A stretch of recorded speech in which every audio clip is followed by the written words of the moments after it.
Joe, you've got the pledge tonight.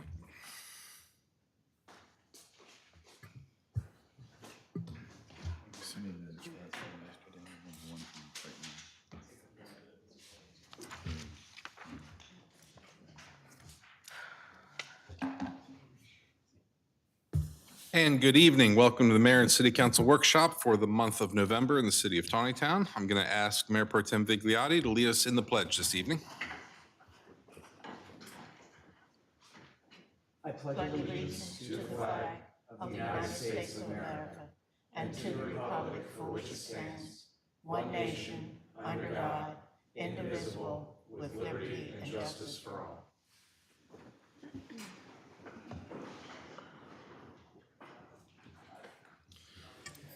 Thank you, Mayor Pro Tem. Let the records reflect that all council members are present and accounted for this evening.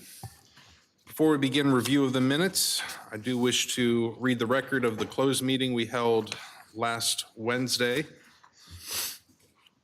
For the record, November 2nd, 2022 at 7:40 p.m., the council voted to go into a closed session with the motion by Councilmember Foster, second by Councilmember Fuller, with those in attendance voting in favor. Councilman Hand was absent for the vote, but arrived at 7:37 p.m. In accordance to the Maryland Open Meetings Act, Title 10, Governmental Procedures, Subtitle 5, Meetings, Section 3305B, this meeting was closed in order to discuss the appointment, employment, assignment, promotion, discipline, demotion, compensation, removal, resignation, or performance evaluation of appointees, employees, or officials over whom it has jurisdiction, or any other personnel matter that affects one or more specific individuals. Topics discussed were a personnel complaint. Those present at the closed session were all members of council, as well as the mayor, city manager Wieprick, clerk Kalman, attorney Gullo, and attorney Karpinski were virtual. Actions taken at the closed session was appointing Robert Mitchell as acting chief of police until such time as a new chief is hired, with a motion by Mayor Pro Tem Vigliotti, second from Councilman Haynes, and carried 5-0. Motion to adjourn was at 8:33 p.m. by Councilman Haynes, second by Councilwoman Foster, and carried unanimously 5-0. Mr. Gullo, does that satisfy the reading of the record? That's perfect. Perfect. With that, I'm going to go to council for review of the minutes of the October 5th combined meeting, the October 5th closed session, and the November 2nd open and closed sessions. Is there any discussion on those minutes this evening?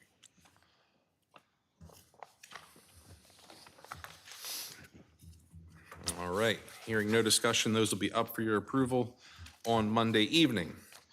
Next order of business, we have reception of delegations, CQI Association, a solar feasibility assessment. I believe Richard Anderson is one of the gentlemen seated before us this evening. Yes, thank you. Excellent. With that, I'm going to ask Mr. Wieprick, can you give us a brief introduction as to why we're here tonight? Sure. Several months ago, when we were talking about our ARPA money, the topic of using renewable energy for our public works department, specifically focused on the wastewater treatment plant as a way to possibly reduce our long-term costs for energy there, came up. Ultimately, we decided to spend the ARPA money on more sewer conveyance system and water system projects to reduce our I&I as a more urgent need. But we had already started the ball rolling on the investigation into solar. So we're still interested in doing that, and tonight's presentation is to share with us the feasibility of where we can locate panels, how much energy we could produce compared with what we use at the various facilities, and options on financing, power purchase agreement, that sort of thing that we've talked about probably several years ago. But this is an updated look at it, and with that, I'll turn it over to Mr. Anderson.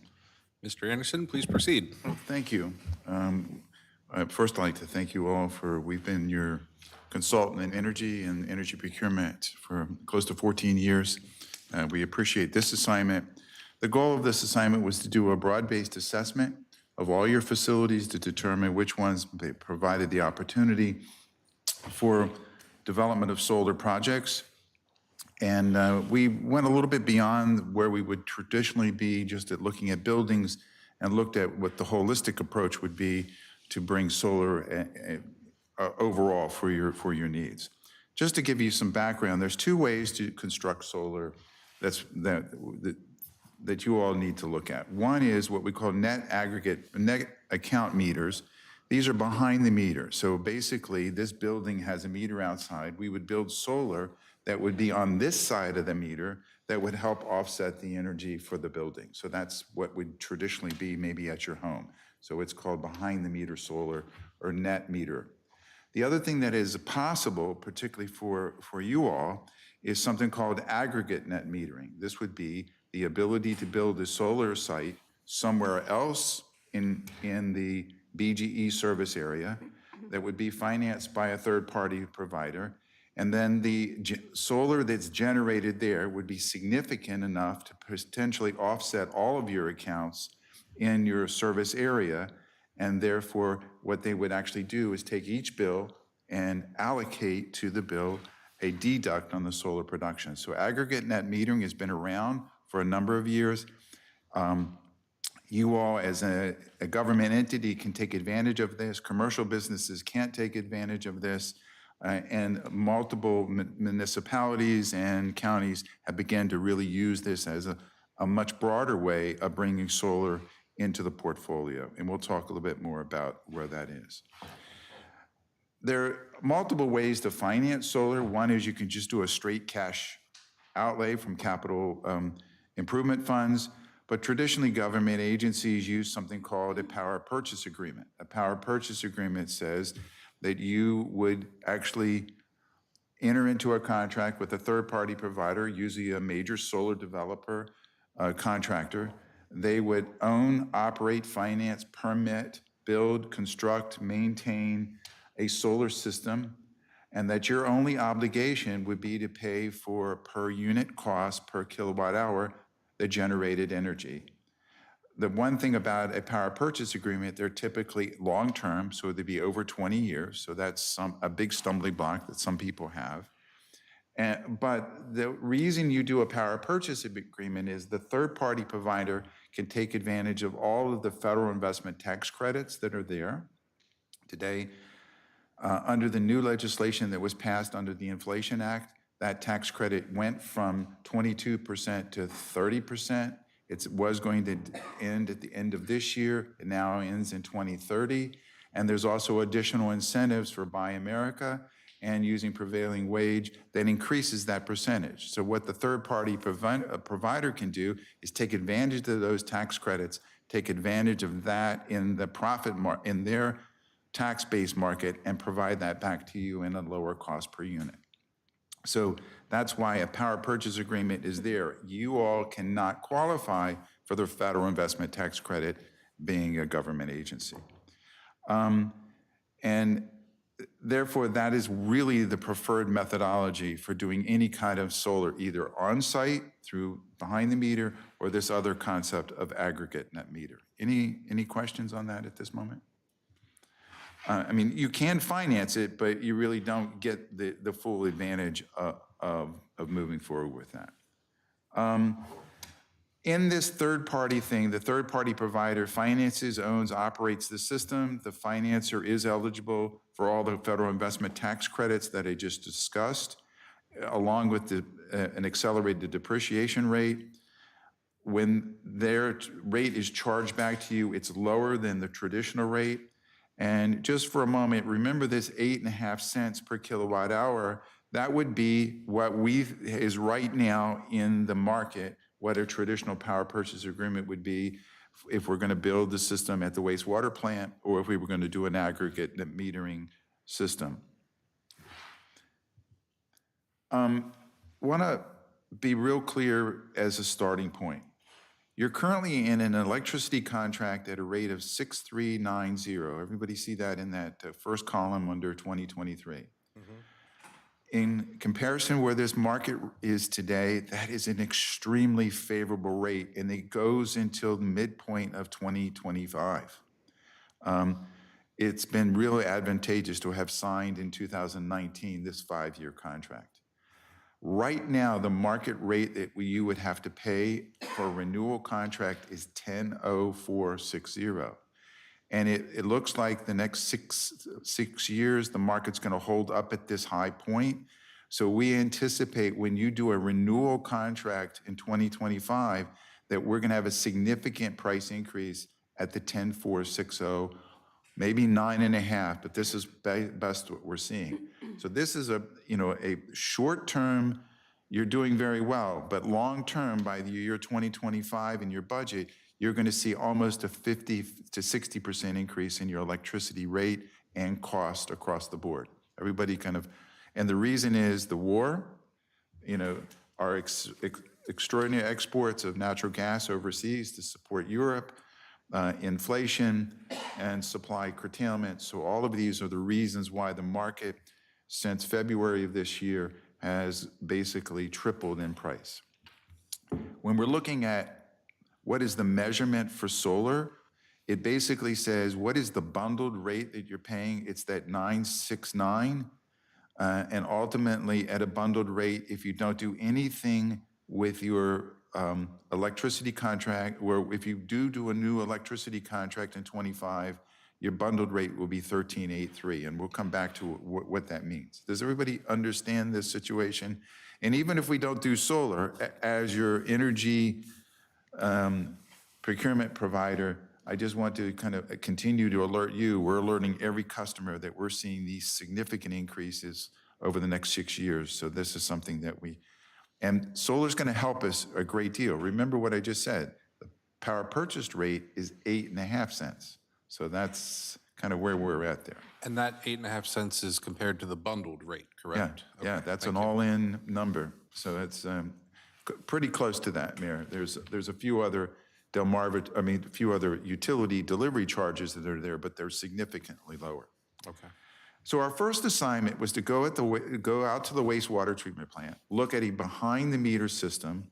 We walked the plant, we talked to the folks out there, and there's basically, it looks like we could do up to 6 sites, Site A, B, D, and C, that are ground mount solar systems. Particularly the area A and B are excess areas that they don't see any future development. The D is somewhat problematic in that there is a stormwater management pond there, but we could still build in that area. C, they don't think there's going to be a long-term development there, but it's a much smaller system. They also have built a brand-new building. It's structurally sound, and it has a real good opportunity to do a roof-mounted system there. So that's what the other two, if you'll see, the rooftop systems. And this next slide just basically shows you the A, B, C, D ground mounts, what they could produce from the solar system. The first one, 296,000 kilowatt hours. So the total that could be produced by these 6 locations is 705,000. The wastewater treatment plant uses 1,584,000. It's your largest electricity consumer. So solar, based on the land area that you have within the fenced area and so forth, could at least offset 44% of your wastewater treatment plant's ongoing energy needs for the 20-year power purchase agreement period, if this were so elected as one of the locations. We see this as as a favorable location as we move forward for the development of behind-the-meter solar.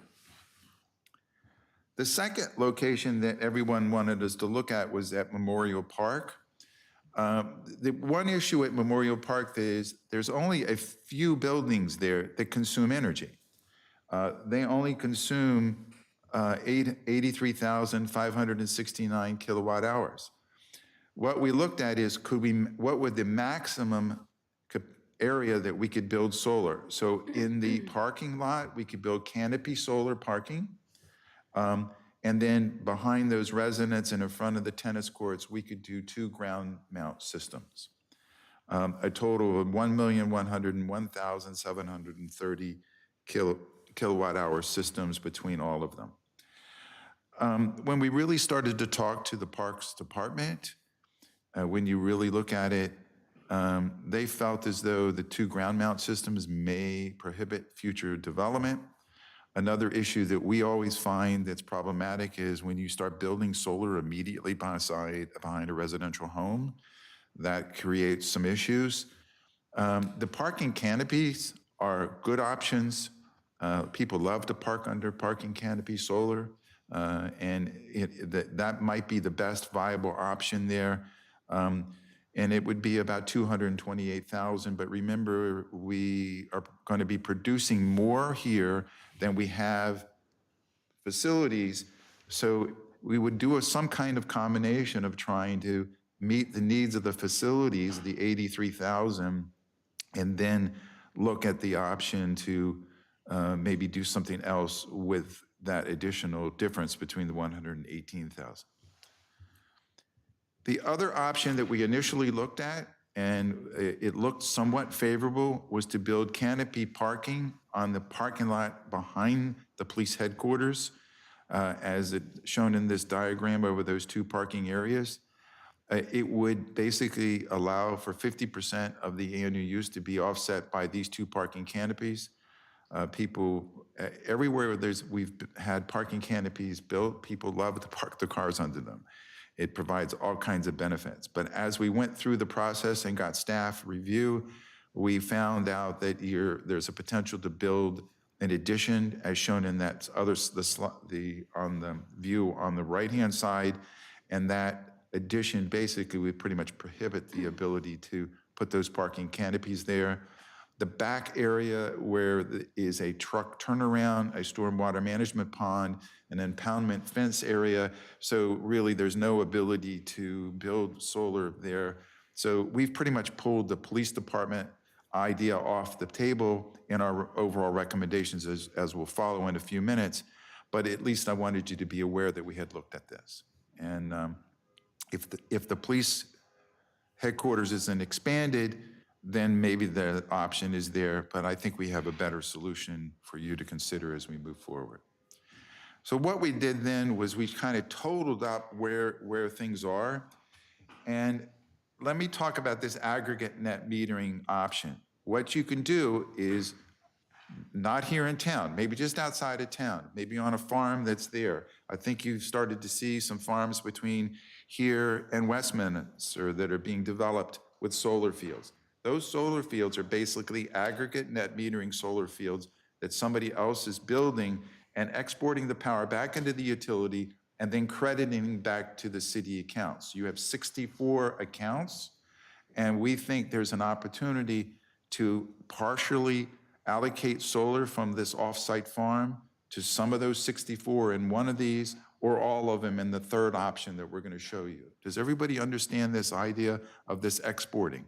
Now, you could build those large systems at the Memorial Park, but if you built those really large systems, they would be first tied back into the utility, and then the utility would allocate that solar back to the 64 city accounts. So the first option we looked at would be to build a behind-the-meter system at the wastewater plant that would offset 705,886 kilowatt hours.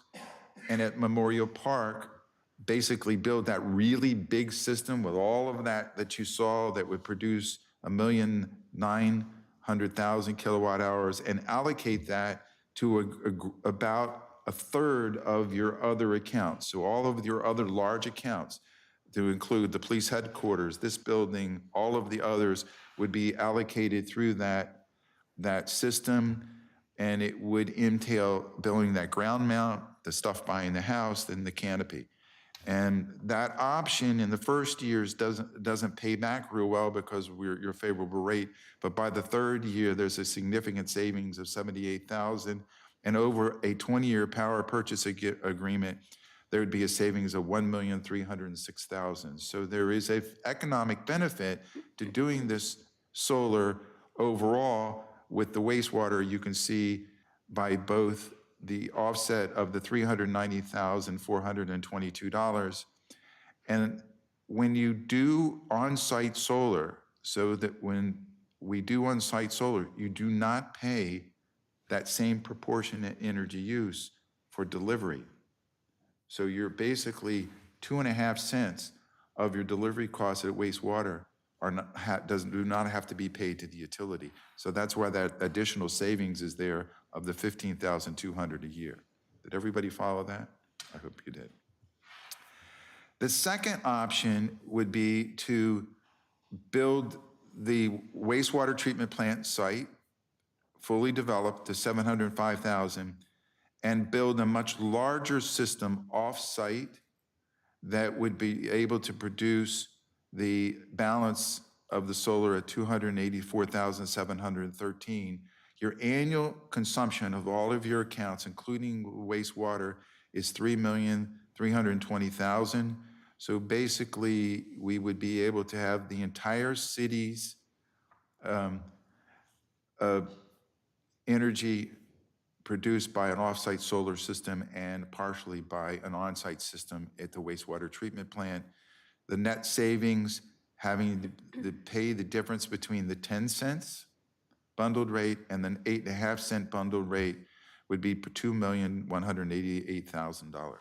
And we have very detailed cost sheets in our report that show you these summary charts year to year, month to month, cost to cost, delivery, and so forth. It's just very complicated to produce those up on this chart. So I just wanted to do the summaries.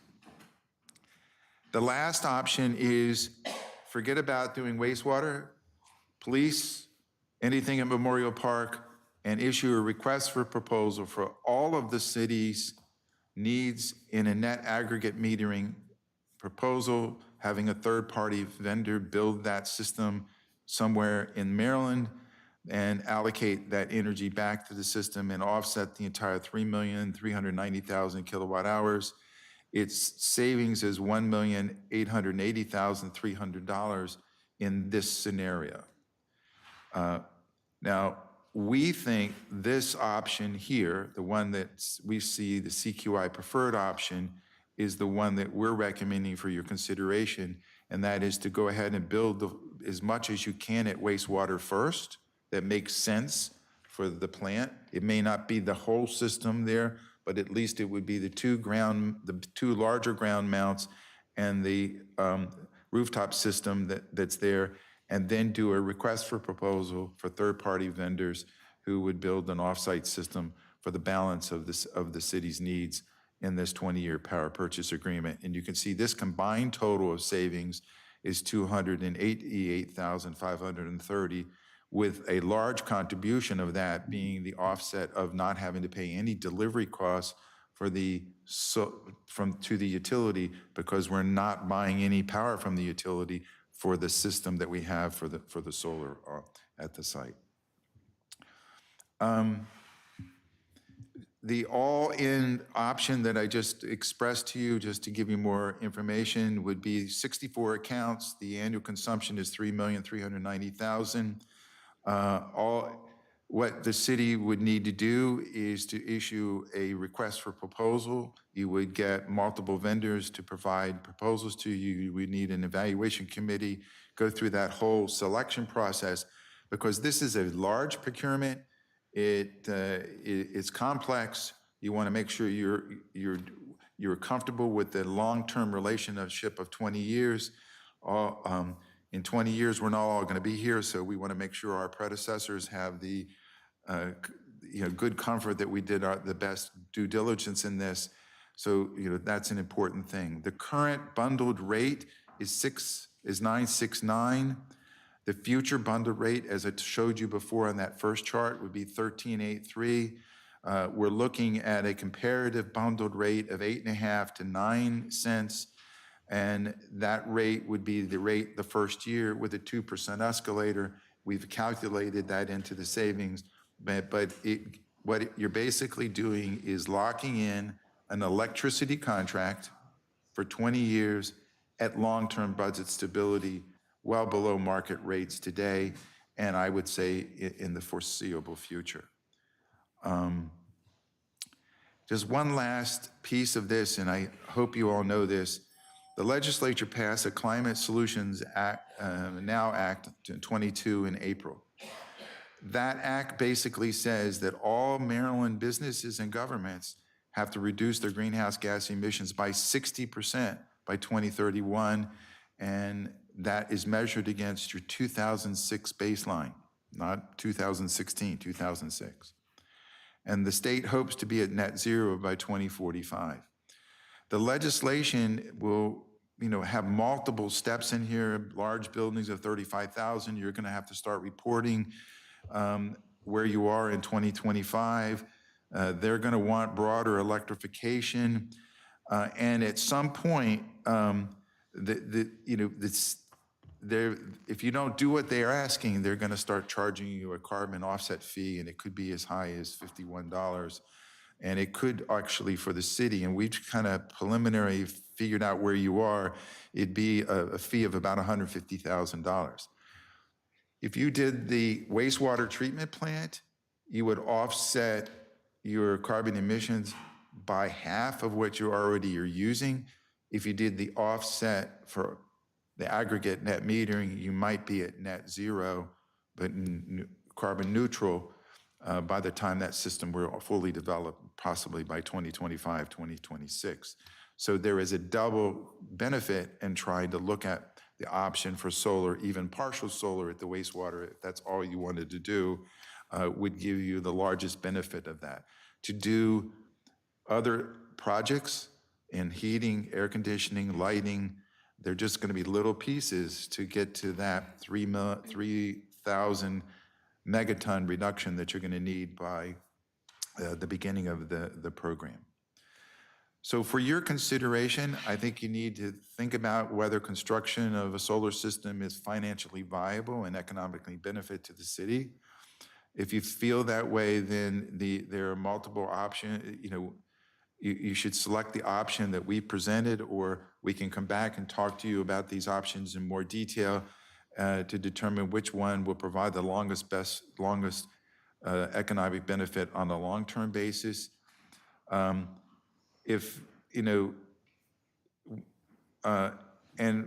just basically proceed forward under your guidance as to where you want to go. To do both of these projects, you would probably need to do a competitive bid through your procurement department, issuing a request for proposal and going through the whole selection process, because they are, as I said to you earlier, complicated, and you want to make sure you're comfortable with all the process. Both of these systems with a 20-year power purchase agreement would also require significant legal review, and making sure that you're all comfortable with this agreement. We've got multiple templates of how that's worked.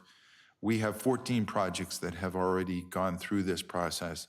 We have 4 city projects right now that are in the, actually we have one that just this morning approved a power purchase agreement for 20 years. So this is not something that's uncommon. You can talk to a number of your colleagues, and they can give you the advice that you need.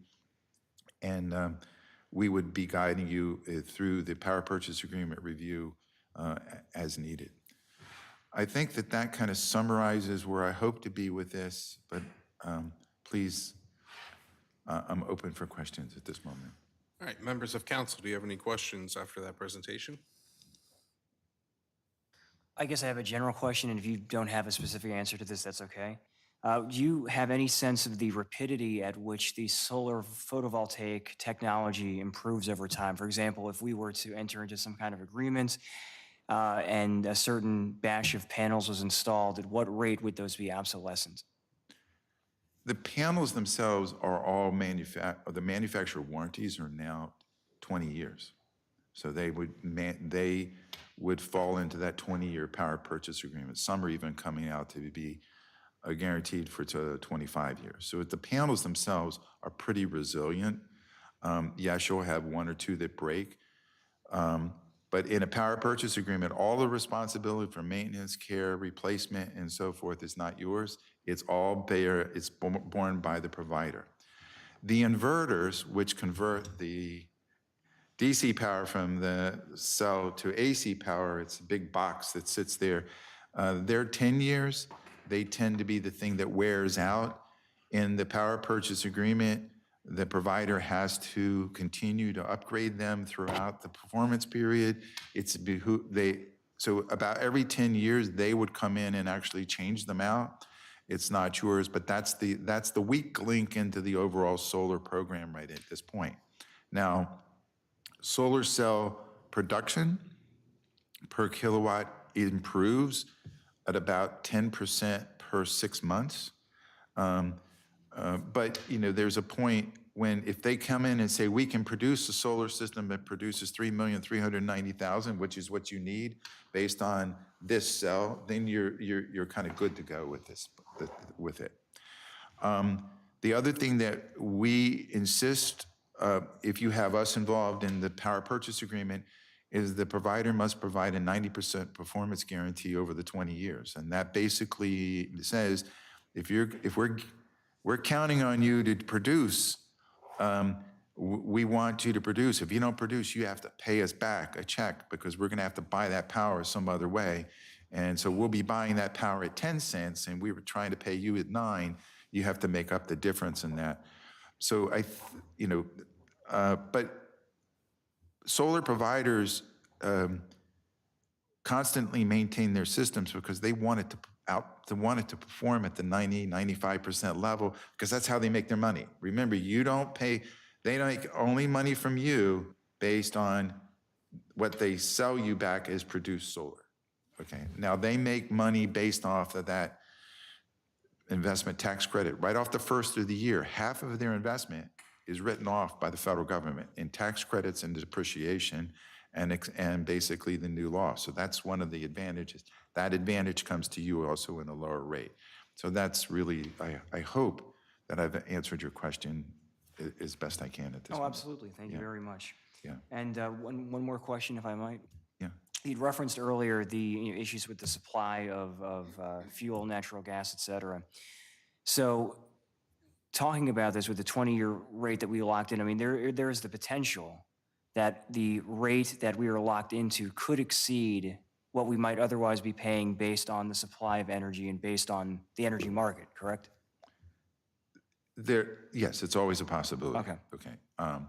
But if, where your current rate is, which was locked in 2019, and if we just did a traditional, a normal cost increase, let me make sure I got the number correct. So you're at a 6,390. So if it only went up, 4 or 5% per year, you would be in about the 8.5% rate at this 2025.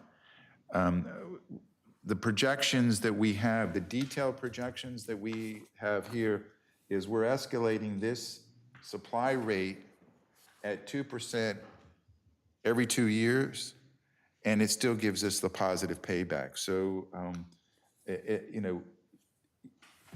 we believe, unfortunately, I think the new energy market is where we are today. Okay, I don't think we're going to see it curtailed too much. Everything really will depend on this winter in Europe as to really what the next 4 or 5 years look like.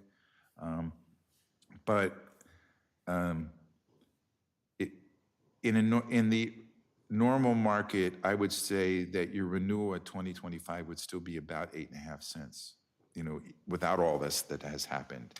Our projection now, well, we know what we're constantly pricing every day. We have municipalities all over the country that are in the program. And we're seeing rates right now in the 10.4 range. Have we had any in the 9.8? Not recently. So, but yes, but that if the program meets your budget long term, and it gives you budget stability, that's the more important thing for you to look at. Is it makes sense? Well, what you said makes sense, absolutely. Yeah. Obviously, meeting budget expectations is certainly different than exceeding what we're hoping for. Right? And so I very much appreciate that. Thank you. Yeah. I'm good, Mr. Mayor. Thank you. Thank you very much. First question is, if we did a behind the meter at the wastewater treatment plant with a 20-year, at the end of 20 years, what happens? I mean, the panels are still there, they're no longer under warranty. Does the provider just Yeah. walk away? No, in the power purchase agreement, it basically says on that termination date, they have 180 days. They have to remove them, restore the site back to its original condition. Or replace them under a new Or, agreement? yeah, Okay, but I will say. unless they're still usable? Right? Yeah. Okay. I mean, you might have the option to purchase it, but, a lot of the providers want 25-year programs or 30-year programs, and we've pretty much said, I don't think that's a good idea. I think 20 years is about as long as we want to go. And my vision is 20 years from now, back to your question is, I think solar will have a whole different look potentially. And so you would want a new technology, or your predecessors would want to consider a new technology. But right now, the power purchase agreement would have this 180-day terminate at the end of the termination to remove it. Now, we've had some other people who have been very concerned with this, particularly Montgomery County Parks and Planning Commission were concerned. 20 years, that company may go bankrupt. They may not be around, whatever. They did a value assessment on the solar panels if they were just to and the structure, and they basically found that they would double the value that they could sell the panels back into the market and to the steel would be double what the cost would be to remove it. So then that gave them this comfort level that we're not hamstringing ourselves into the process. So what other environmental impacts are we going to have regarding stormwater management if we're covering ground with these panels? What effect does this have environmentally? Well, Carroll outside. County is right now very stringent across the board on stormwater management, as Amen. you know. And it will be the longest lead time in our approval process under the solar project. And we worked with Carroll County Public Schools for that South Carroll High School solar system. Have you seen the one that's right there? Right. I mean, yeah, South Carroll, up on top of the hill. Stormwater was the biggest issue, and that held up the process.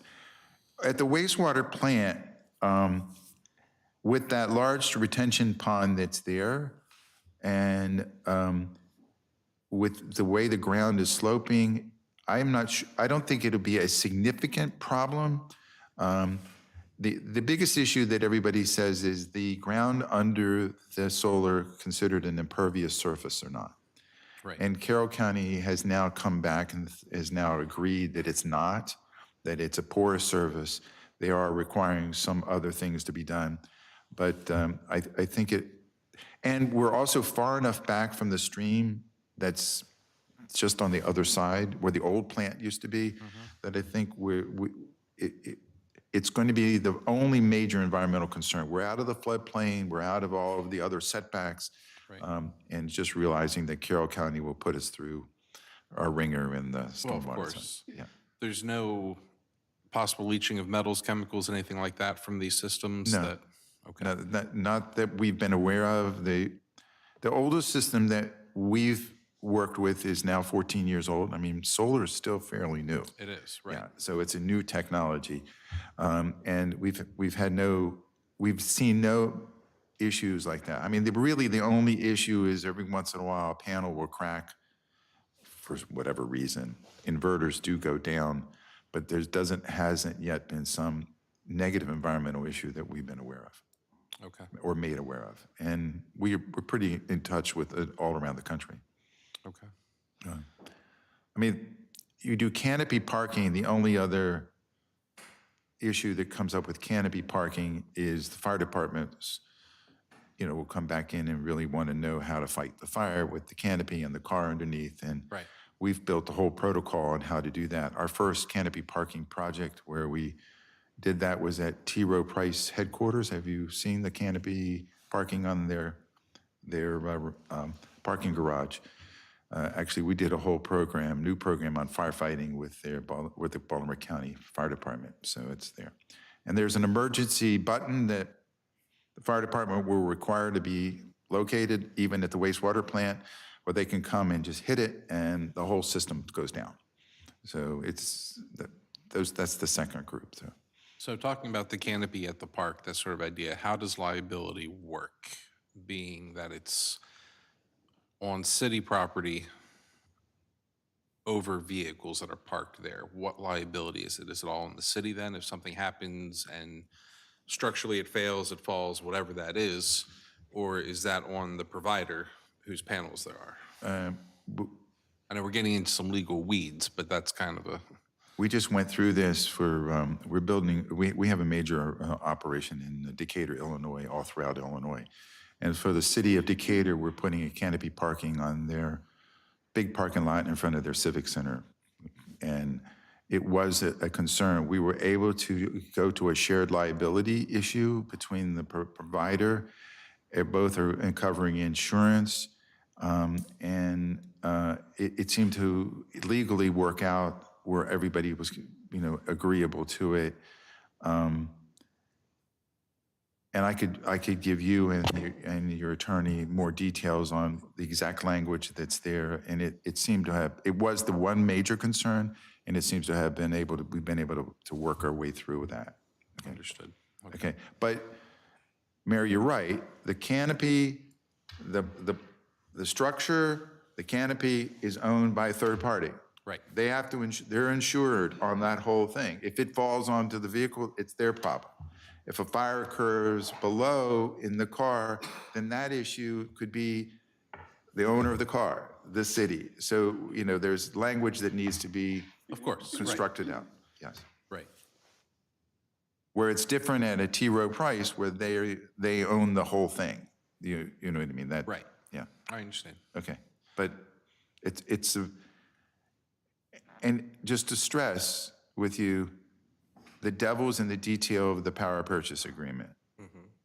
So it's incumbent upon your leadership team, your staff team to really focus on that as making sure it's right, it's complete, it's got all the terms and conditions, and that the folks that are going to be here 15 years from now can open it up and really understand what you did at that point.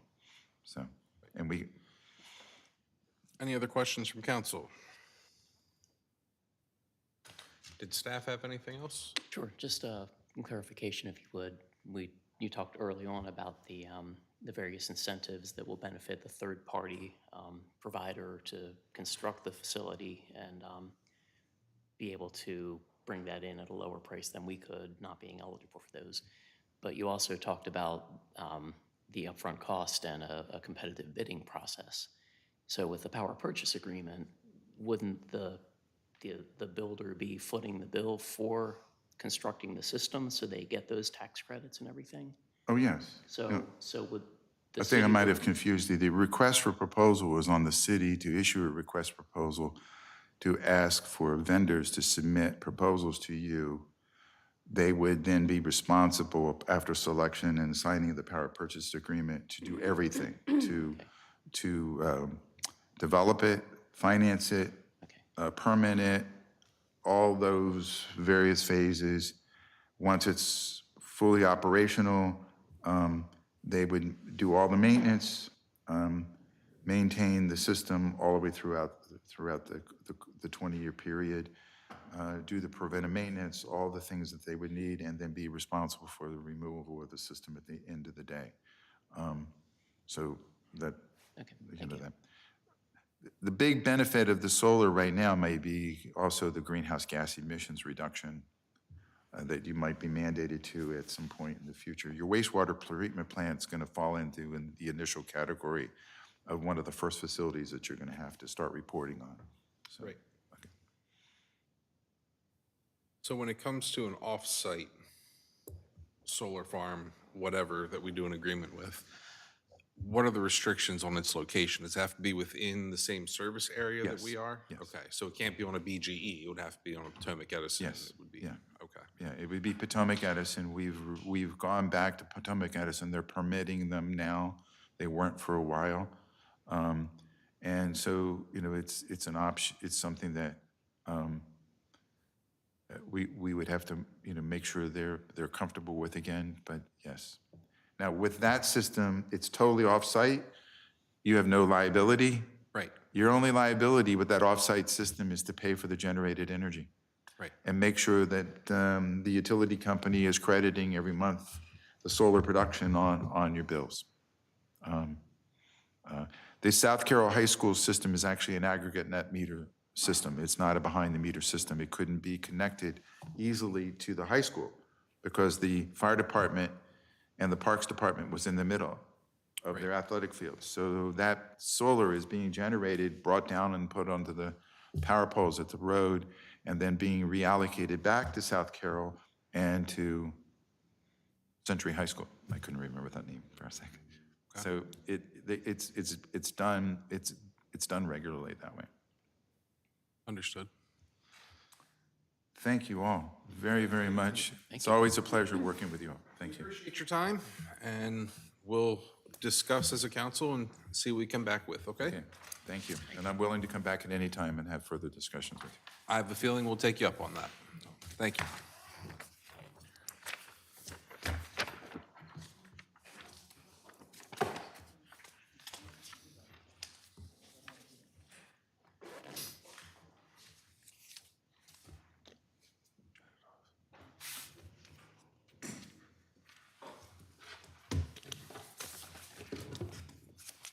Thank you.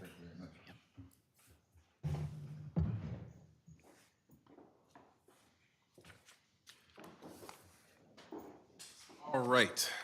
Annually, the month of November is Municipal Government Works Month. We celebrate every year to highlight the work of municipal government. As a part of that, it's my honor to share a proclamation with you. That being, whereas the city of Taneytown was established in 1754, and whereas the city of Taneytown is one of 157 municipalities incorporated in the state of Maryland, and whereas the mayor and city council recognize and celebrate that municipal government represents the most responsive level of government, allowing citizens to have direct access to elected officials. And whereas, in an effort to educate citizens about municipal government and the importance of their participation, the city of Taneytown is proud to promote municipal government awareness. And whereas municipalities have enhanced the quality of life for their respective residents, maintaining natural and historic sites and structures, and helping to make Maryland a great place to live, work, play, and explore. Now therefore be it proclaimed that the Mayor and City Council of the City of Taneytown, Maryland, hereby joins the Maryland Municipal League in declaring November to be Municipal Government Works Month in Taneytown. And that is signed as of today by myself. You'll notice we do have a new flag flying out front that is recognizing Municipal Government Works Month. So thank you all for entertaining me as we went through that. I'll now ask members of the council if they have any conflicts of interest on anything on the agenda this evening. No, sir. No, sir. All right, very good. I'll now open it up to public comment on anything not on the agenda this evening.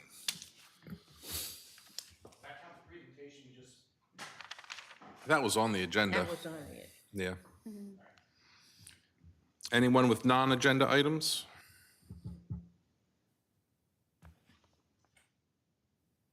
Well, you know, with that, why don't you come up and just speak it? That way you don't have to say the whole time if you don't want to. You know? I just had a couple of things I wanted to bring up, just based on what I saw in the presentation. Chris Tillman, George's on York, 10 York Street. I had a couple of things that came to my mind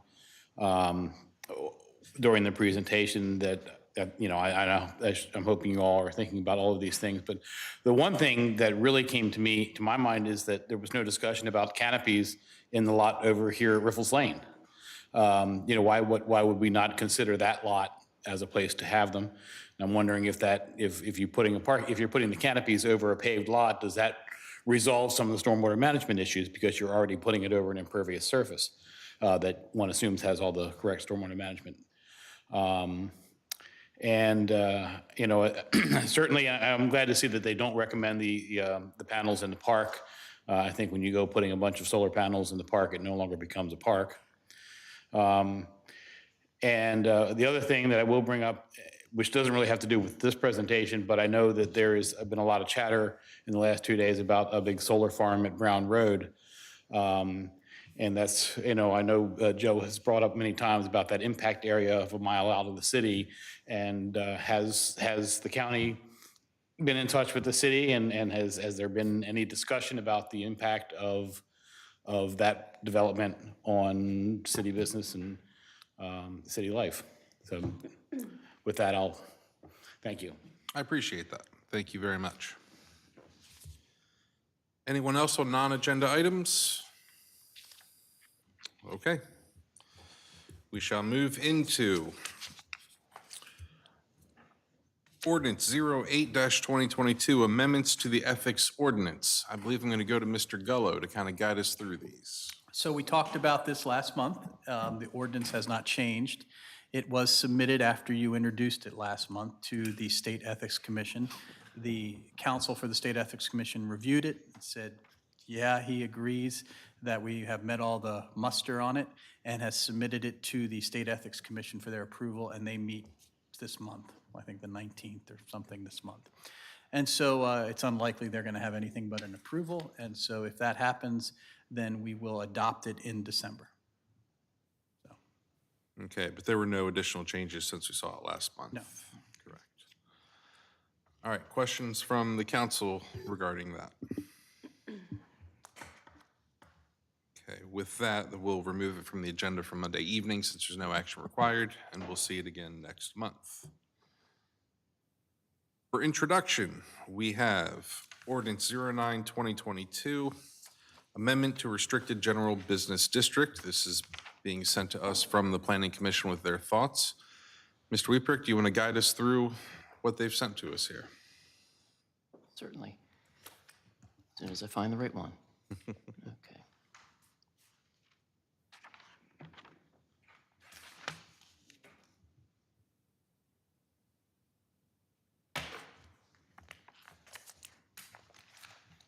Okay, so the Restricted General Business District, the mayor tasked the Planning Commission and I with, and zoning administrator Hale, with taking a look at that district and trying to come up with some additional uses to address a concern of one property in particular, I guess, that's on the market right now. Long story short, the commission took a look at things and decided that adding a little bit more flexibility like we have in some of the other zoning districts by adding language for other similar businesses to the categories that are already in the ordinance. And I'll apologize, I know it says the new text is italicized and underlined, and it's not underlined, so I apologize for the formatting there. I kept looking, where is it? Yeah, so it's italicized, for example, on line 65 is one of the inserted lines, other similar businesses. It also appears on line 82. And then also we added a residential category that would allow single-family detached dwellings. So that's actually going back to what was permitted by right many years ago when that area was R7500. I don't know that anyone sitting here today was around when that was updated from R75 to the Restricted General Business District. But again, prior to that, single-family dwellings were a permitted use in that block. So we thought that based on the lot size and the fact that there are several dwellings there, that may be a reasonable use for properties when they do go on the market. So we wanted to make clear while a residence can continue indefinitely, even if the zoning changes, if I lived in a residential district and the city changed that zoning to something commercial or industrial, as long as that house continues as a residence, it can go on indefinitely. But there are a couple properties, a couple lots that didn't have houses before, and maybe a house would be a good use for that lot. So this would allow that to happen. And also we added special exceptions of child and adult daycare centers, or as a special exception, a semi-detached dwelling. That wouldn't be out of character with other properties along that, quarter mile or so of East Baltimore Street. So, but again, that would be a special exception use, so that would go before the Board of Appeals.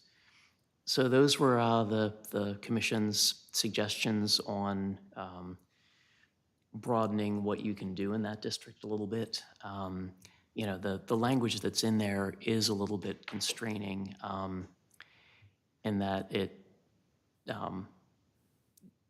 talks about, let's see, I'm trying trying to see. Okay, we're not amending that particular section. The language in there is not as open-ended as some of the other districts. So typically where we list a bunch of things, it's to be illustrative but not all-inclusive. Not to say that if it's not on this list, you can't do it. So it's the zoning administrator's role to determine, if it's a widget shop and the code doesn't specifically say widgets, he's got to determine, if that's close to other uses that are listed. But again, adding that language about other similar uses provides a little latitude there. So that was basically the gist of it. And, if you guys like what's before you, we can introduce it. It'll, of course, go back to the Planning Commission for their comment officially now, and then we'll come back for a public hearing here, potentially in December.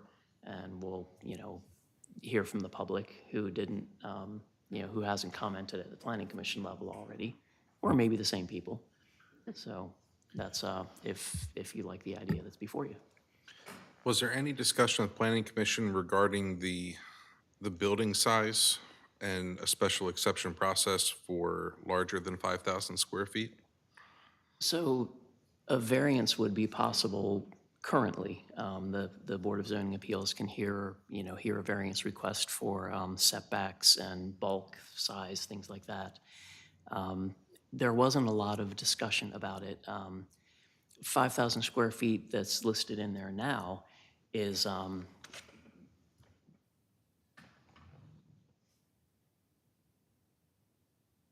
it keeps the scale of potential buildings there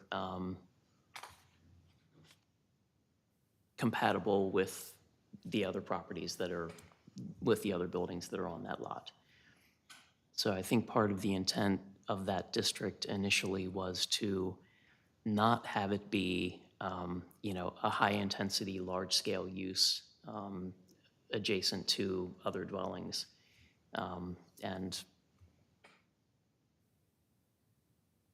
we obviously have not seen the pressure to convert dwellings to businesses that I guess was anticipated when the ordinance was enacted many years ago, when the change was made. We have seen the property that brought this before us back in, 2000 or whenever it was, converted. And since then, one other property converted from a dwelling to a business, the insurance office that's on the corner of Fairground and East Baltimore. But all the other properties have remained in the same use that they were, 15, 16 years ago or longer. So we just tried to add a little flexibility to it while still kind of keeping the general intent of the district. So there has been some talk, as you know, of rezoning that district to be general business.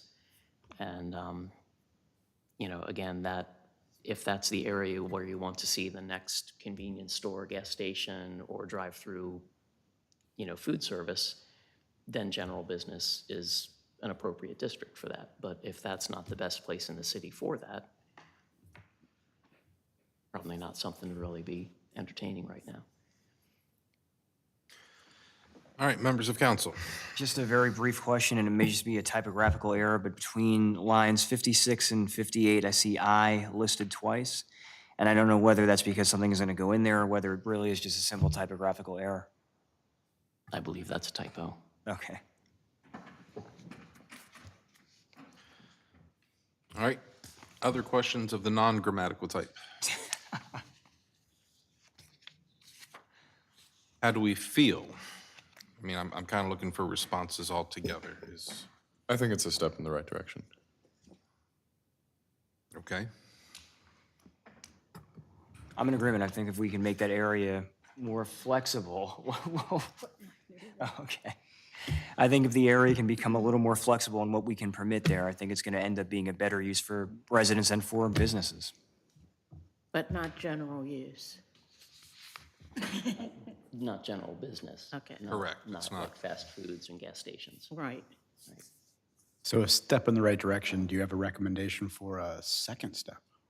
Like, what would you like to see? that we don't need to revisit this in 4 years. Yes. That's what we're looking for, is that we want to do the right thing long-term. Do you believe this is good long-term? Yeah, I don't think I have the knowledge base to say that this is the best iteration it could possibly be. But I think as it stands now, I trust the Planning Commission's recommendation. I think this is solid, and I don't disagree with any part of it. Councilman Hand, do you have anything additional from the Planning Commission? No, sir. It's all on paper. It's there. Any other input, questions, comments? Works for me. All right. Well, that will be up for introduction then on Monday evening. We're going to move right into ordinance 10-2022, amendment to yard exceptions. Okay. Mr. Weeprick? This one, the new text is italicized and underlined and bolded. So basically, this addresses those corner lots where we have essentially a double front yard requirement to give some relief to the property owners, to allow them to, specifically, this addresses fences, that they can use a little bit more of that equivalent front yard to erect a 6-foot fence to enclose a larger part of their yard than the code currently allows. Also currently, to reduce that equivalent front yard, there's an administrative process where the zoning administrator has to send certified letters to all the contiguous property owners. And if any one of those contiguous owners objects in writing, the zoning administrator can't grant a reduction. And the property owner's recourse will be to go to the Board of Zoning Appeals for a full-blown BZA hearing. So that takes a lot of effort and time, for the zoning administrator to do that. The applicant does pay the cost of the certified mail and such, so, it's really more a time commitment. But generally, we don't hear anything from the adjacent property owners. We might get a phone call saying, what's this about? And when it's explained, they're like, oh, okay, I don't really have a problem with it, is the typical reaction. But there are a few cases where when someone is advised, okay, well, we need to send letters around to everybody, and they look across the street at, a particular house and say, oh, I'm not going to do that then, because they might not be in good standing with, 1 out of 5 neighbors or something, and they don't expect that neighbor to go along with it. That does give the neighbors, a lot of control over the corner lot. Someone else's property, right? Right. So that said, we also don't want to go too far. So what's in here is to reduce by not more than 50% of the required front yard or equivalent front yard where the subject yard abuts a neighboring side yard. So that's the typical scenario where you have a corner lot, that house might face, one Street A, street. right. And then along Street B, which the equivalent front yard is fronting, the next house over, Street B, is their front yard. Right. So in that scenario, they could reduce that equivalent front yard by up to 50%. Where the equivalent front yard abuts another rear yard, so 2 houses that face away from each other and their backyards abut, that equivalent side yard could be reduced by up to 60%. We didn't feel comfortable going much beyond that because there we thought you could potentially start getting into sightline issues for the intersection on the corner lot.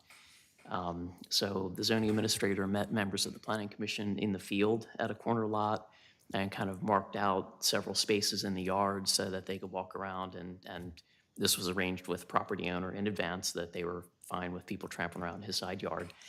And, and that's where they kind of settled on the 50 and the 60%. So there was talk of going 60% across the board, but then when you think about, if you're the house next door to that corner lot and you're looking out your front window, you're going to see, part of what is their equivalent front yard. And, you may not want to see the kids' swing set, enclosed by the 6-foot fence when you look out your front window, or at least not much past your front window. So a lot of thought went into it, and there was a good bit of discussion with the Planning Commission.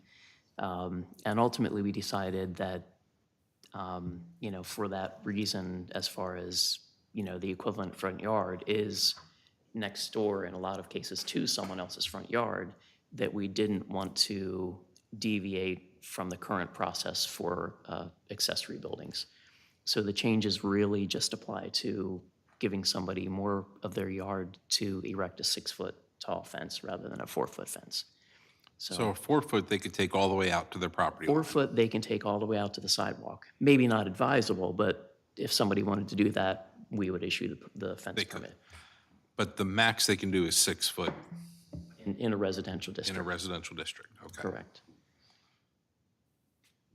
So that's essentially it. Councilman Fuller is itching to say something. So, okay, I just have two questions. Can you give me feet, just a general idea of the feet, the difference between the 50 and the 60, using the example that we had? Okay. 3 feet? I mean, if it's a 30-foot setback, it would be a 3-foot difference between 50% and 60%. Am I correct? So 50% gives somebody so instead of a 35-foot setback, which is typical in your R10, which is the vast majority of the subdivisions through town, so the 50% would be, 17 and a 17 and a half half feet. feet.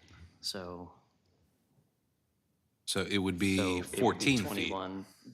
21. Right, so they could use 21 feet of their side yard rather than 17 and a half. That's the difference between the 50 and the 60%.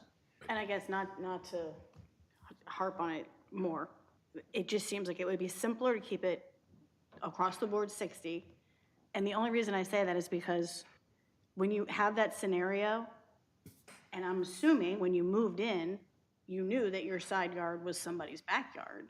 Like, why is it their responsibility to give them a better sight line with their yard?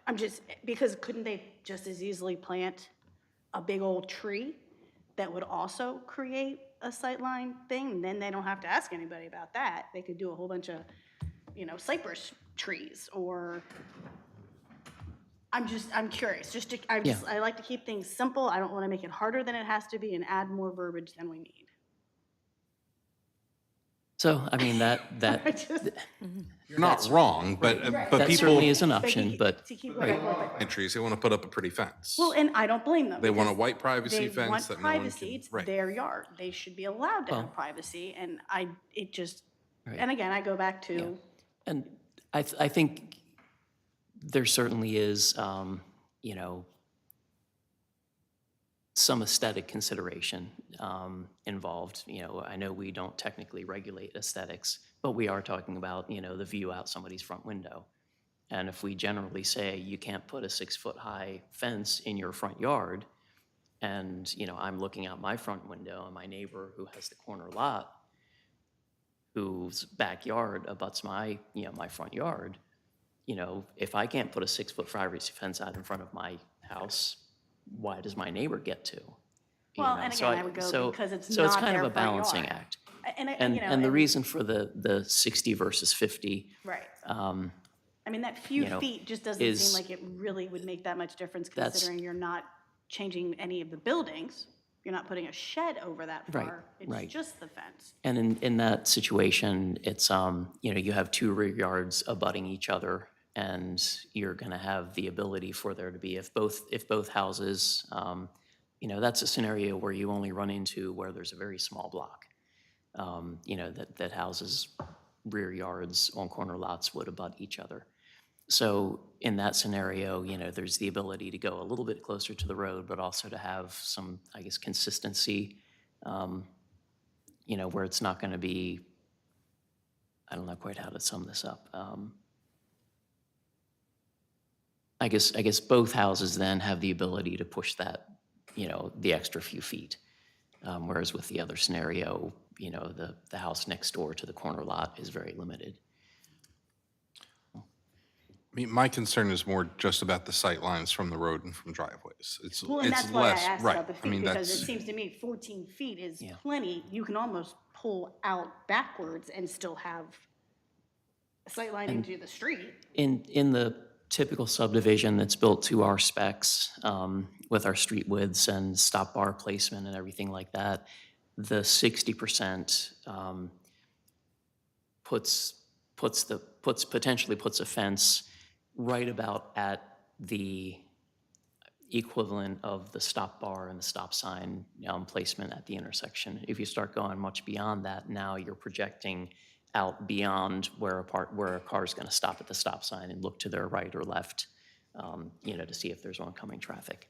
So that's why we really didn't go any farther beyond the 60%, because that tends to be about where the radius for the turn ends, and that's where the stop sign and the stop bar are usually placed.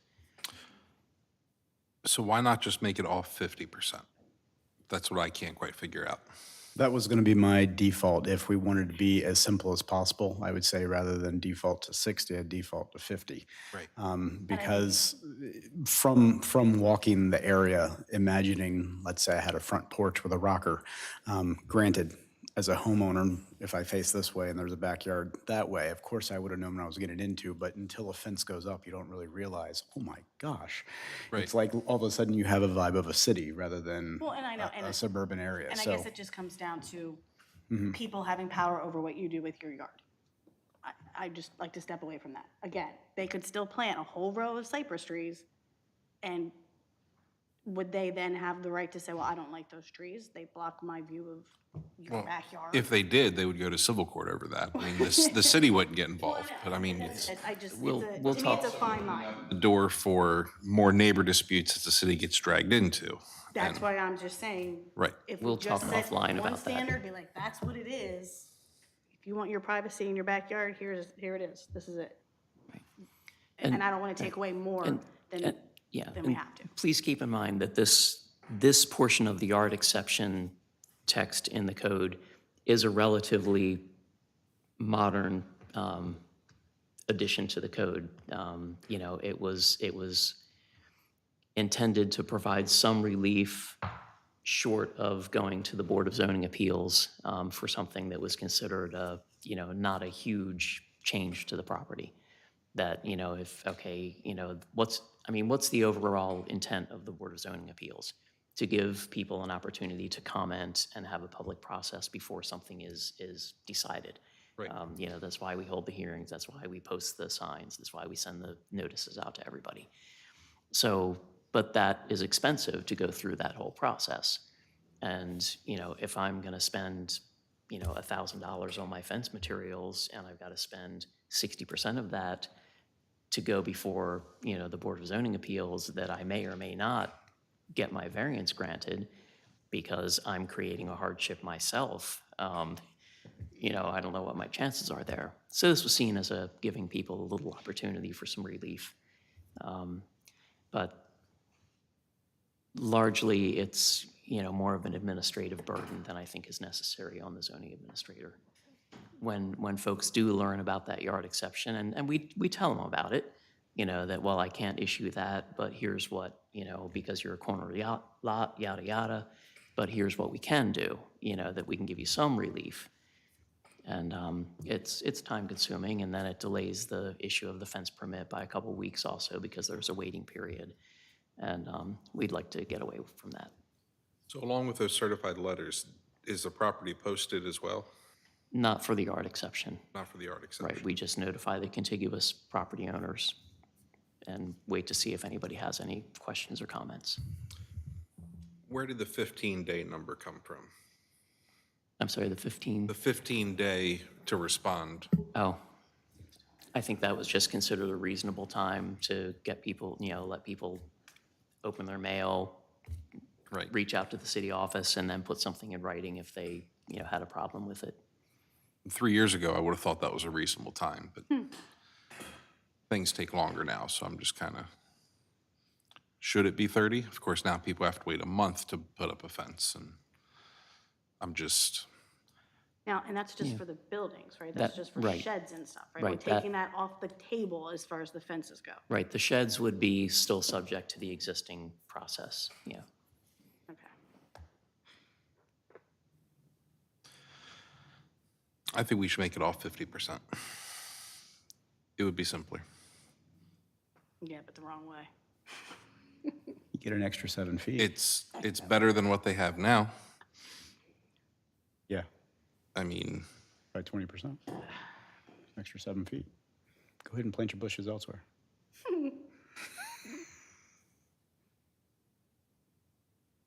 So Councilwoman, it seems like you're not necessarily in favor of the 50%. No, I think it should be, I think more is more reasonable. I mean, as long as it's a, my opinion is it's already more. but how is it? Again, you know, and we had this conversation, I don't know if you were there for that, but when you're talking about, you know, teenage girls in a pool, they have the right to have privacy with a 6-foot fence. If you have a dog, you want to keep people safe from the dog. I understand. whatever. But I don't think people go in buying a corner lot knowing that, oh, just in case, if you ever want a fence, it can't go out as far as your yard does. It can only go this far, which was really not far at all. To me, it's taking away something that they own. It's, you know, it's their yard. Why shouldn't they be allowed to put a fence up as long as it doesn't create a sightline issue? Well, my concern is that it would create a sightline issue if it's at 60%. I really don't know. I think potentially there are places there it could become one. But that's when it's up to the zoning administrator to make sure that that isn't an issue, right? Doesn't he says that where's the word? Doesn't present a danger to public health and safety. So if he sees there's a scenario where that's not Right. applicable, then he would say, I realize that's what it says, but because of your sight line, because you're on a curve, here's how you have to do it. Didn't one I- always want to err on the side of more I freedoms would- than less? While I certainly appreciate the idea of some flexibility, I also don't want to burden the zoning administrator with making a, you know, sightline determination that could come back to haunt us if he approves something Right. and there is an accident because somebody says, oh, that fence blocked my I've seen a lot view. of drivers, though, that I Now don't we think they could have have, 100% so I would sightline. They'd rather still get err in on the it. side of caution than Right. then subject the zoning administrator to additional pressure of, what do you mean? You can see fine at 60%, you know, I just would rather not set up that scenario for him. If we had it at 50, would that preclude someone from then going to the process that they already have been going through to try for 60? Because we're just looking for an easier process Well, would be right. at 50, like the I mean, the current 30. someone can but they always could appeal still the do zoning something more and administrator's ask decision. for more, but it would still be the An option. hoops that we were currently working through. So it's not like we're saying you can't do it. It's just you got to go through the hoops that we currently have. And this is, 30. and I'll defer to the city attorney on this one, but, you know, this isn't actually a setback. You know, this is a prohibition of something being in a front yard. It's a little different than an actual setback, which is a measurement from a property line. So I'm not sure if technically that, if a variance is a possibility on something like that, or, you know, if I wanted to build a shed in my front yard and the code says accessory buildings can only go in the side or rear yard, I don't know if that qualifies as a variance or not. It does not. So somebody could appeal an error of the zoning administrator. They can always say that, oh, you know, he messed up in denying my application, but they would, right. Variances vary numbers, not terms. That's, I mean, pretty straightforward. Right. So what, in order, because I agree with you, Councilwoman, I would want to err more on the side of the freedom of the individual property owner, right? So is there I guess you would call it like a phrase or a type of language that you would like to see included that would allow what Councilman Hand was talking about, where you could, you know, request the additional percentage of the yard?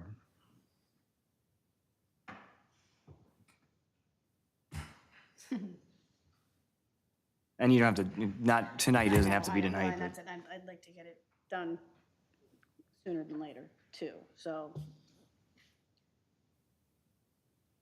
at this rate, I'd be fine with just leaving it as is. As is As is written. presented. Yep. And that's fine. I mean,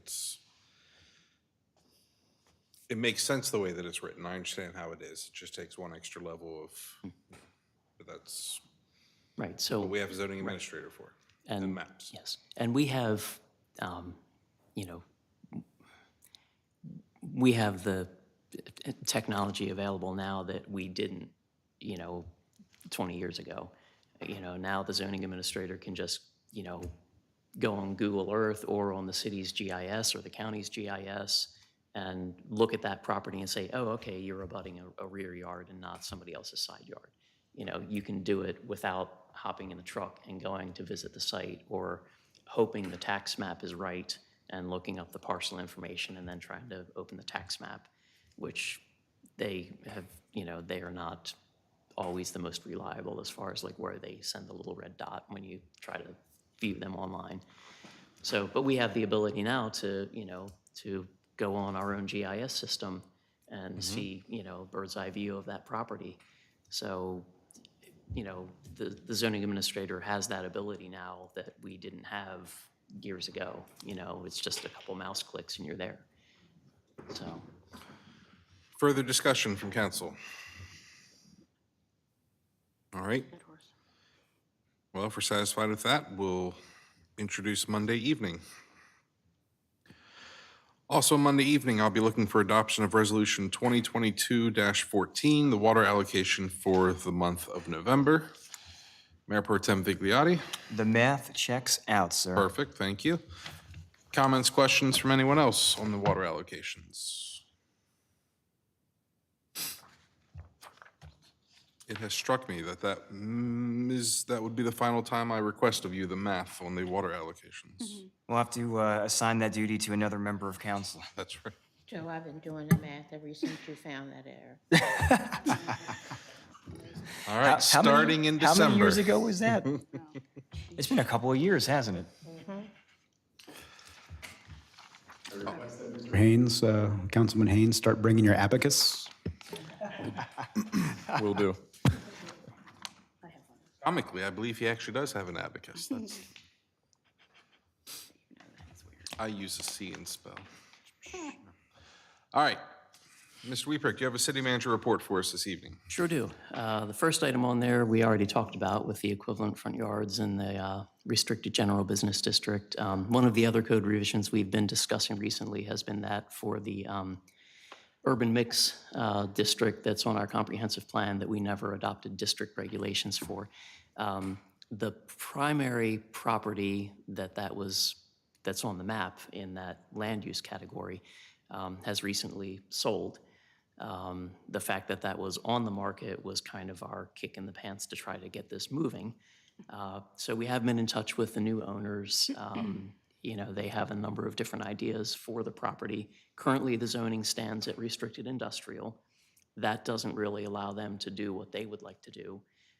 So we're hoping that we can, once they've settled on some potential uses, we're hoping that we can come up with something that is, works and satisfies their interests as well as, gets us where we wanted to go zoning-wise. So again, right now it is industrial, but I think they have other ideas for the property. So there are a couple other smaller properties that are in this land use category, but without the larger 22, I believe it is, acre parcel.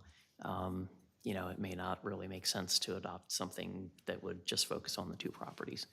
So we'll be having talks with the new owner there, but I'm optimistic from what the ideas they've floated. It sounds like they're generally aligned with what we were hoping to achieve. So that's I think a step in the right direction. Jumping down to Meadowbrook Interceptor, we finally got the grading completion certificate for that project. I guess the grass finally grew into the inspector's satisfaction. So that one you won't be seeing any longer, although it's going to resurface as one of our new business items later tonight because that's part of our sewer rehabilitation also is the remnants of that project. So I'll circle back to that a little later. Exclamation point. There really is an exclamation point. Okay. He said thanks. So Roberts Mill Road, Broad Street reconstruction, pre-bid was held on October 13th. We did get 4 bids, I believe it was. And again, the recommendation from C.D.M. Smith, we emailed out late this afternoon. We just got that today. So we'll talk about that under new business. We did have to delay the bid opening a week because of a last-minute question came in that we decided was important enough to address with an addendum that we had to bump the bid due date back a week to give bidders time to consider the addendum and make adjustments to their bids. So that's why it's a little bit last minute, but we wanted to try to still squeeze it in this month. Let's see. I do want to just make you aware of something. We've been dealing with not on my written report, but have been dealing with a grease buildup in the sewer main on East Baltimore Street in the 400 block. So Public Works has been working on it for a couple days, and it's proving to be a more difficult blockage to get rid of. That they get so far and then hit another slug, basically, of grease. So we're trying to track it upstream and determine the source to work with that property or those properties that are putting excess grease into the system. So our code does limit the, and honestly, I can't sit here and tell you what 80, milligrams per liter, I think, is the threshold for oil or something to go into the system. I don't know what that looks like, to be honest, but I'm sure it's not, dumping a frying pan full of bacon grease down the sink. So it's been a challenge, and we're seeing even in Meads Crossing at the, I'll say new pumping station, we're waiting for a vendor to come out and pump grease out of the trap in there that quickly. So it seems like, folks are not following what a lot of us would think is common sense that, even for your own plumbing, you don't want to clog things up by pouring grease down your drains, but apparently we have a lot of folks through the city that are doing that. So kind of working on that. If we are able to track it to, a specific source or 2 or 3, we'll certainly be working with those property owners and advising them of the limitation as to what they're supposed to be putting into the system.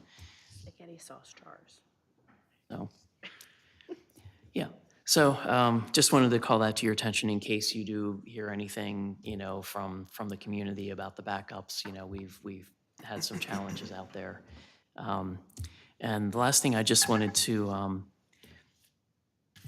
just pose a quick question. We've had some discussions on the zoning office in recent years a couple times. The idea of a distillery or micro distillery has come up.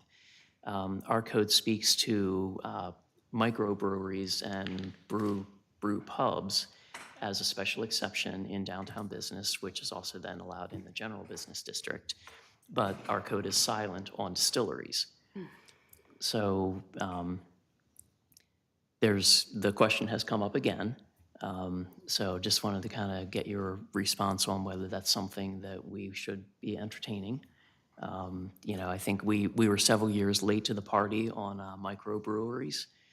Distilleries is a growing trend.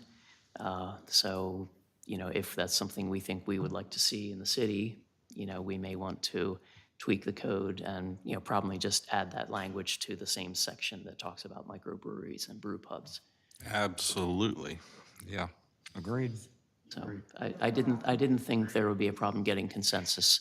Yeah. So I don't partake in any of the micro distillery things, but it's a hot thing and we need hot things here in town. So exactly. let's make that happen, Captain. I do have one question. Is there any sort of precedent for language that would cover all types of establishments like that? They just keep Do we coming have up to with new just names for it. Or That's do we the just problem. have to specify every single? Right. you know. I think we should specify, but we should be a little more on the cutting edge when we do that. Okay. And we will do a little homework also. The section of the code that speaks to the microbreweries refers to, you know, as licensed by a certain section of the annotated code of Maryland. If that section of the code is the same section that speaks to distilleries, maybe we kind of lump it under there without actually doing a text amendment. But we have a little homework to do on that. Yeah. But in the event that it is some different segment of the annotated code, I think we probably would be looking at a text amendment to add the distilleries. So Could we maybe see that for introduction next month? should be a quick fix if I would needed. think so. Okay, Okay. all right, That would be great. okay. I wanted to ask you, progress on Bollinger Park. Have we made any headway with the county regarding permits and such, approvals? I believe we are still waiting on forest conservation, and we submitted a variance request for reduction of the sight line for the entrance. Essentially, there's no place along our street frontage that meets the county's current sight distance for the entrance.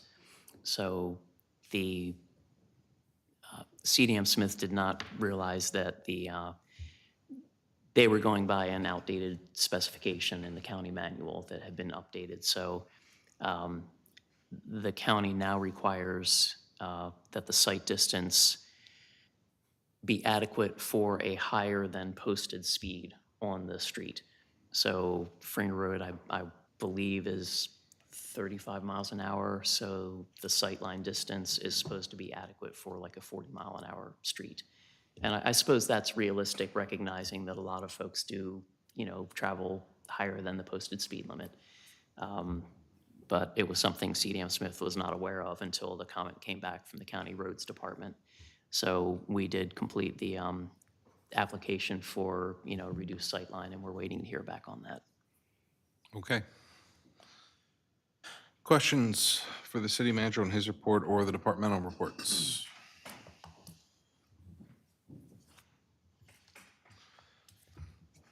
All right, Mr. Gullo, do you have a legal report for us this Well, evening? the hour is late. We have more to do. I will save my time for the closed session. So, Okay, very good.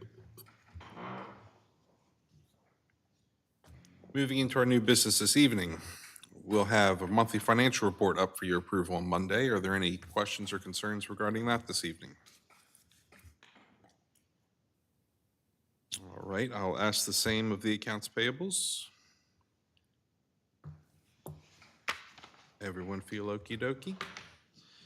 All right, moving in for Monday evening, award of bid for the Roberts Mill Road Broad Street project. Mr. Weeper touched on this a little bit in his report. And go ahead and summarize for us, if you would, sir. Okay, so to keep it short and sweet, the low bid of $3,484,217.34 was submitted by WF DeLauder and Sons. That is the recommendation of CDM Smith and Department of Public Works. That does come in a little under what we budgeted for the project, actually. So their bid was considerably lower than the others. And DeLauder has done work here in the city previously. Most recently, they were the primary contractor for the Sarah's Choice Roberts Mill Run Stormwater Management Pond retrofit that was over by O'Brien Avenue and incorporated the new segment of bridge. So, you know, they were good to work with there, and they've also been contractor for, I think they were a subcontractor on our York Street pumping station. So, you know, so they're a known entity for us, and the numbers look good, so. All right, any questions regarding that suggestion, recommendation? Okay, we will seek council's approval on Monday evening. Then next, we'll have the award of bid for the sewer rehabilitation. And Anything you want to share with us about that, Mr. Weeper? Just to summarize CDM's memo, we did this in two contracts, contract one being the dig and replace portion, contract two being the cured in place lining, cured in place pipe. And we also broke it out into three separate areas in the event that the bids came back higher than what we had put in the capital improvement program for this year. So contract number one, the dig and replace part, is low bid was $499,000, again by WF DeLauder and Sons. And on the lining contract number two, the low bid was in situ form at $249,575.81, and those are the recommendations from CDM Smith. By Monday, I will have had a chance to sit down with our treasurer and just make sure that that we're aligned properly with what we budgeted. We did, and I don't want to drag this on too long, but when we did our first budget amendment for this year, where we rolled forward the dewatering project into FY23, which so not knowing what our final number was going to be at the close of FY22, we didn't automatically incorporate what was left in the FY23 budget because it was a moving target. So we waited and decided that we would do a budget amendment once we had all the year-end numbers. What we didn't remember to do was we had budgeted more money for the Meadowbrook Interceptor, and then determined that we would wait to do the lining part until we bid a larger amount of linear footage so we would get a lower price per linear foot. What we forgot to do, because we used that same project code for the part that's already done, we forgot to roll that in with our budget amendment. So we will be looking at a budget amendment in the near future to bring that from FY22 into FY23. But by Monday night, we'll have that all sorted out and make sure that we're covered with everything. But that's the recommendation, so hopefully we can move forward with both of those. Very good. To the council, questions? Satisfied? We sound satisfied. All right, that will be up for awarding on Monday evening. Last under new business, we have an MOU from the Sheriff's Office regarding pawn, precious metal, and scrap metal dealers. If you've had a chance to read over the MOU, has this changed dramatically? It's only changed a reference. It's already existing, and it referenced something that's out of date now. Right. So it's like a couple words. Okay. Actually, I think it was one word, Yeah, rapid. right, exactly. Yes. So it's, Yeah. they already do it. I don't. they Somebody wanted- took They the wanted a new one, rapid and there was a new person And, that came in. yeah, That's now right, they gotta so, call them what they're supposed to be. Right. Now we're going generic, is that correct, instead of the? All right. Questions about that? I would think not. It's something we want. Very good. Oh, Mr. Mayor, one item under new business, if I might. So in light of the seeming outcome of the election yesterday, I'd like to request some time on Monday night's agenda to say a few words, and also to submit my letter of resignation and the date at which it will be effective. Very good. That will be on Monday evening then. Thank you, Mr. Mayor. Absolutely. Thank you. Begrudgingly. I didn't vote for you. No, I'm kidding. I will open it up to the floor for public comment on agenda items. Anything that was on the agenda this evening, you're welcome to come up and speak about. All right. Sounds like everyone is satisfied at the moment on that. Mr. Mayor, just if I could, You may. with regard to the comments about the solar, we did look at the municipal parking lot off Riffles and Record Lane, and it was determined that that was not a viable option for Canopy Solar. Part of the factoring in there was that there aren't any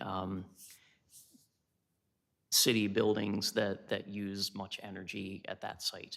All we have back there is the garage, and all that's in there are, The light bulbs are probably blown right, anyway. 4 light so- bulbs. Be nice. So, we can update those to LEDs and, so, but we Save did half. look at that as an option. All right. Anyone else before I move on? All right, because I'm moving on. All right. I'm going to be seeking here in a moment a motion to adjourn and enter into closed session after I read this closing statement. Seeking to go into closed session in accordance to the Maryland Open Meetings Act, Title 10, Governmental Procedures, Subtitle 5, Meetings, Section 3305B. This meeting will be closed as closed only to consult with counsel to obtain legal advice. Citing 3305B7, topic is being MDE compliance, and consulting with our legal counsel to obtain legal advice as it relates to the MDE compliance. Does that suffice, Mr. Gullo? That's fine. Perfect, thank you. I'll entertain a motion to adjourn our open session, go into closed session. As a reminder, we will not reconvene in public session after the closed. Motion, please. Motion to adjourn and then reconvene in closed session? Second.